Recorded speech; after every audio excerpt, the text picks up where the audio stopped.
Grandma, what are you carrying behind you? Timi, what did you just say? Grandma, I just say that thing you are carrying behind is very big. Oh. Grandma smiles. Timi, you are a naughty boy, as she continues looking through mirror in the bathroom, seeing how beautiful she looks. In the heart of Lagos, Nigeria's largest city, lived a wealthy family, the Benjamins. David and Amara, the parents, were highly successful entrepreneurs who had it all: wealth, status, and a beautiful home. However, their busy schedules often left their 5-year-old son Timi feeling lonely and neglected. As fate would have it, Amara's mother, Grandma Nneoma, visited from the village one summer. She was a stunning woman in her late 50s, with a youthful energy and elegance that turned heads wherever she went. During her visit, she noticed that David and Amara were rarely home, leaving Timi to his own devices. Grandma Nneoma took it upon herself to fill the void in Timi's life. She spent quality time with him, playing games, cooking, and engaging in conversations that made him feel seen and heard. Timi, in turn, grew deeply fond of his grandmother and loved spending time with her. As the summer drew to a close, Grandma Nneoma prepared to return to the village. Timi, however, was reluctant to let her go. He begged his parents to let him accompany her, and after some persuasion, they agreed. Timi started a new school in the village and began a new life with his grandmother. She was extremely possessive of him, always wanting him by her side. She would often dress and undress in front of him, making him feel uncomfortable. As Timi grew older, he began to notice strange behavior from his grandmother. She would make suggestive comments and gestures, making him feel uneasy. Despite his discomfort, Timi couldn't help but feel drawn to his grandmother's charismatic personality. One day, when Timi was 8 years old, he asked his grandmother for a phone. She didn't question him about what he needed it for. Instead, she quickly got him an iPad. Timi was thrilled and quickly downloaded games and cartoons. As he explored the device, he stumbled upon videos that were not suitable for his age. The images haunted him, and he began to question his grandmother's behavior. He couldn't understand why she would expose herself to him in such a way. As he struggled to process his emotions, Timi became increasingly withdrawn. On his 10th birthday, Timi's grandmother told him it was time for them to take a bath together. She wore a towel wrapped around her body, exposing her cleavage and legs. Timi was shocked and pointed at her buttocks in surprise. His grandmother smiled and called him a naughty boy. Timi's discomfort turned to obsession as he became fixated on the videos he had seen. His grandmother caught him watching them and questioned him. Instead of scolding him, she asked if he wanted to practice what he had seen. Timi, naive and confused, agreed. And so began a disturbing affair between Timi and his grandmother. As the days turned into weeks, Timi became addicted to the encounters, which continued whenever he visited his grandmother. Unbeknownst to David and Amara, their son's life was spiraling out of control. During the holidays, they noticed Timi's strange behavior, particularly his nocturnal wanderings. They decided to investigate, tracing his movements to his grandmother's house. What they discovered would change their lives forever. As the days went by, Timi's parents grew increasingly concerned about his behavior. They had no idea what was going on, but they knew something was wrong. They decided to keep a closer eye on him, but Timi was clever and managed to evade their scrutiny. Meanwhile, Timi's grandmother continued to manipulate him, using guilt and emotional blackmail to keep him under her control. She made him feel like he owed her, like he was indebted to her for the attention and affection she had shown him. As the months passed, Timi became more and more entrenched in his grandmother's web of deceit. He began to feel like he was living a double life, one that was filled with secrets and lies. He knew that what he was doing was wrong, but he felt powerless to stop it.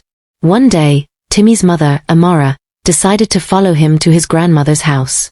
She had a feeling that something was off, and she wanted to get to the bottom of it.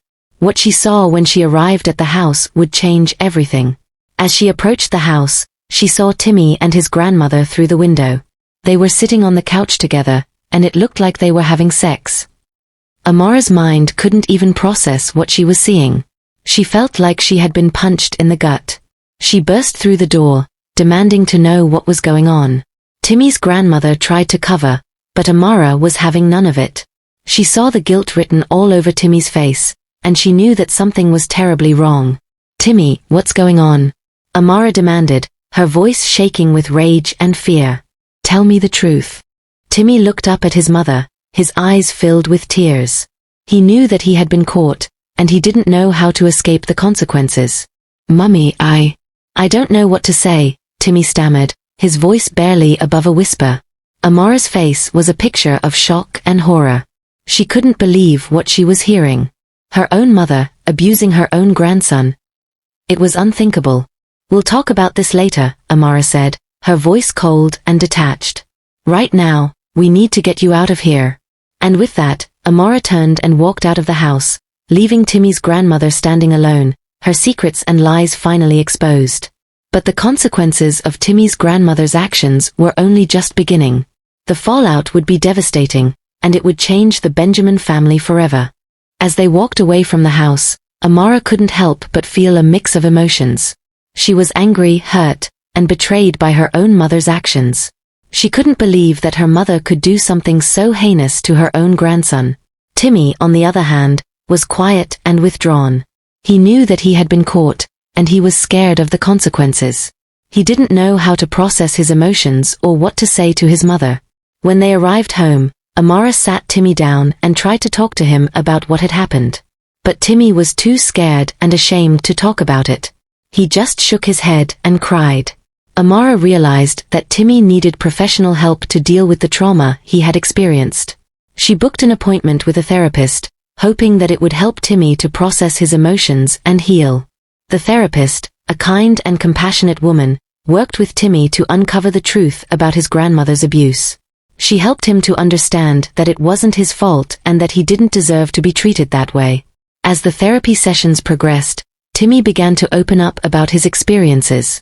He told the therapist about the abuse, the guilt, and the shame he felt.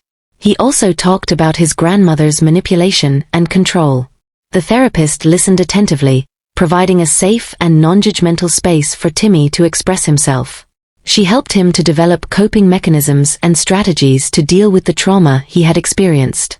Meanwhile, Amara was dealing with her own emotions. She was struggling to come to terms with her mother's actions and the fact that she had missed the signs of abuse. She felt guilty and responsible for not protecting her son. David, Timi's father, was also struggling to cope with the news. He was angry and hurt, and he didn't know how to process his emotions. He felt like he had failed his son by not being more involved in his life. As the family navigated the aftermath of the abuse, they realized that they needed to work together to heal and move forward. They attended family therapy sessions, where they learned how to communicate effectively and support each other. The road to healing was long and difficult, but the Benjamin family was determined to recover and rebuild. They knew that it wouldn't be easy, but they were willing to do the work to create a healthier and happier family dynamic. As the Benjamin family continued to work through their issues, they began to see progress. Timi was making strides in his therapy sessions, and his parents were learning how to better support him. David and Amara's relationship was also improving. They were communicating more effectively and working together to parent Timi. They realized that they had been so focused on their careers that they had neglected their family. The family's hard work and dedication paid off. Timi began to heal from the trauma he had experienced, and he started to thrive. He made new friends at school and started to enjoy activities he had previously avoided. Amara's relationship with her mother was more complicated. She struggled to reconcile the woman who had abused her son with the mother she had loved and respected. In the end, she decided to distance herself from her mother, recognizing that she needed to prioritize her own family's well-being. As the months passed, the Benjamin family continued to grow and heal. They faced challenges along the way, but they knew that they could overcome anything as long as they had each other. One day, Timi came to his parents and told them that he was ready to forgive his grandmother. He realized that she had been sick and that she needed help. David and Amara were proud of Timi for his maturity and compassion. Together, the family decided to seek help for Amara's mother. They found her a therapist and a support group, and they worked to help her understand the harm she had caused. It was a long and difficult journey, but in the end, the Benjamin family emerged stronger and more resilient than ever. They had faced their challenges head-on and had come out on top. As they sat together on the couch, holding hands and smiling, they knew that they would always be there for each other, no matter what. What a story. The morals of this story is parents should always create time for their kids no matter the condition they find themselves. If you have watched this video to this stage, do me a favor by subscribing to this channel so you can be notified whenever I upload interesting stories like this. Like this video and share as well to as many persons as possible. See you in my next episode.